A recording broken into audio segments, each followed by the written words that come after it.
Hey everyone, welcome to part 5 of my in-depth review of the new Astra Militarum Codex. The new Imperial Guard Codex. Astra Militarum. Imperial Guard. Astra Militarum. Personally, I prefer Imperial Guard the name, but that's just my saying. Games Workshop's been big on this whole distinctive name thing for lawsuit purposes lately, and I respect that, but it's all cool. So, welcome to part 5, and in part 5 I'm going to go over the fast attacks. Now, the fast attack choices were always an interesting part of Imperial Guard, and when 6th edition came out, the fast attacks became the most broken part of the Imperial Guard, specifically the Valkyrie and the Vendetta. Two flyers that were dirt cheap. The Valkyrie was 100 points, the Vendetta was 130 points, and it was insane. Like, the Vendetta, for 130 points, you got 3 twin-linked las cannons. So you bring 3 of them for 390 points, and that's 9 sets of twin-linked las cannons. Your opponent says, good game. So that was pretty nasty. So I was curious as to how the fast attack would be treated in this edition, because just naturally I was wondering how it would be affected. So we'll start off. My overall opinion of the fast attack, there's still a great part of the Imperial Guard Codex. Overall, half the squads got decreased in price, but then the 2 flyers got increased in price, and I completely understand why. They were way too powerful for their points costs. They were insane. So they've been adjusted so they're a little bit more realistic, and also adds a little bit more to the internal and external balance of the game. This is actually a really well internally balanced codex. I could see a lot of these units being used for various lists, them being competitive, and even at the new points cost, I still see Valkyries and Vendettas being used very heavily. So we'll start out with the Scout Sentinel Squadron. And now the Scout Sentinels, they are the open-topped vehicle, and they're the exact same price they used to be. They were 35 points, and they're still 35 points. They're still armor 10 around, 2 hull points, weapon skill, ballistic skill 3, strength 5, and yeah, they come with a multi-laser, and they move through cover and scout. And you can include 2 more for 35 points each. You can take them from you can take more from the vehicle list, or you can add a heavy flamer, autocannon, missile launcher, las cannon. Pretty much the standard stuff. They really haven't changed too much from last edition. Next, though, we have the Armored Sentinel Squadron, and they actually got a decrease in price. It went from 55 points to 40 points. So 15-point decrease. Now there's a reason. They are not open-topped. That's why they're 5 points more than the other ones. And they just have multi-laser. They don't have Scout, because they're not the Scout Sentinel Squadron. And they don't have move through cover. So they're slower. The big thing is they are not open-topped. And they have front armor 12. So they're a bit more resilient. And you can give them the same weapons. They have access to a plasma cannon for 10 points. And they used to have heavy armor in the previous codex, but they don't have that anymore. I think you can give it to them. The vehicle equipment list, I think you can give them heavy armor, but they don't come stock with heavy armor. Yeah, extra armor they don't come stock with. You can purchase extra armor, but they don't come with it stock, so that's not too bad. So a little bit more customizability, pretty cheap. I think it's a great option out there. Next we have the Rough Riders. Rough Riders, unfortunately, didn't get any change in price. I love the Rough Riders. They're on horses. That is cool. But they're not... yeah, they're not going to be played at all. They're still 55 points a model. Same exact stat line as before. Black armor, last pistol, close combat weapon, hunting lance, frag grenades, crack grenades. I miss the Rough Riders, frankly. They were awesome. Up next, we have the Hellhound Squadron. Now, the Hellhound Squadron can have 3 different vehicles. It could be a Hellhound, a Devil Dog, or a Bane Wolf. Now, the Hellhound is now 125 points.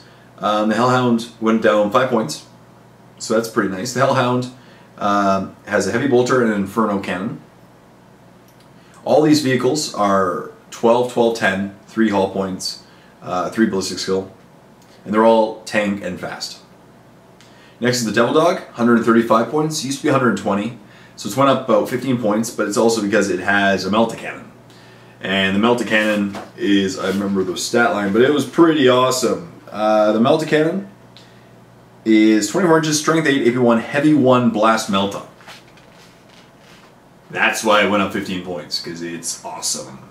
Heavy 1, blast Melta is awesome. On a fast vehicle, awesome. Next is the Banewolf, 130 points. It didn't change in points. Nope, and it has a chem cannon. And the chem cannon has the stats, it's a template, strength 1, AP 3, heavy 1, poison 2+. So it's good at killing Space Marines. Yeah. So it's a flamer template. Not bad. No kills in Space Marines. 2+, they're dead.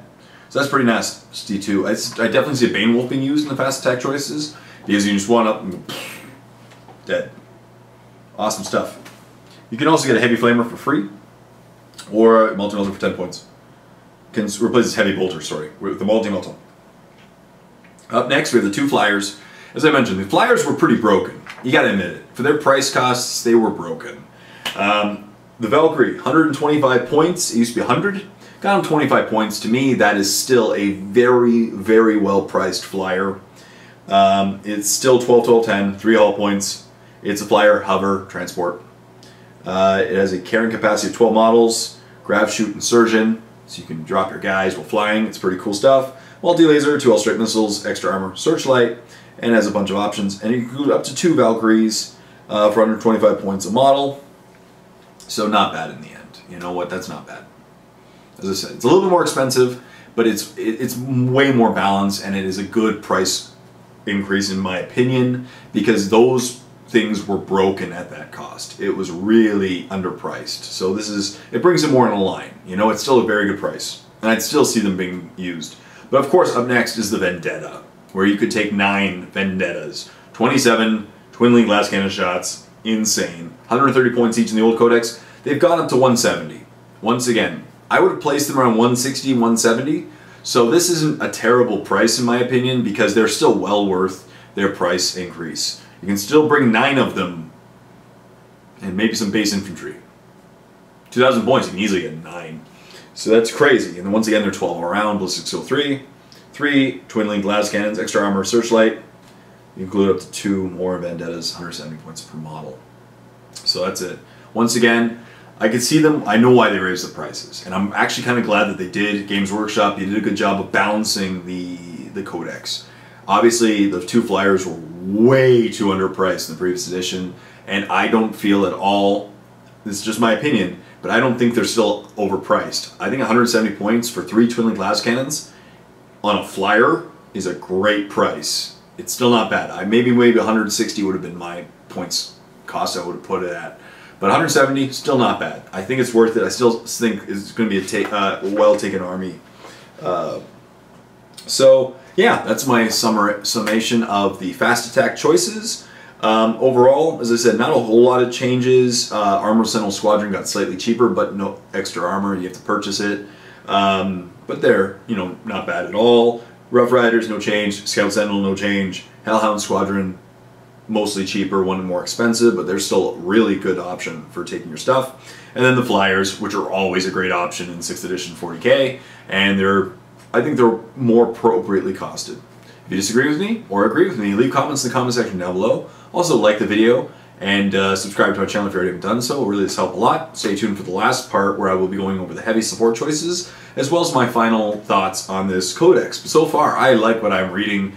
I am happy. I know the last codex review was not so positive. This one is actually really positive. So thank you very much for watching this video, and stay tuned for the next one. And until next time, this is Jay saying, happy painting, everyone.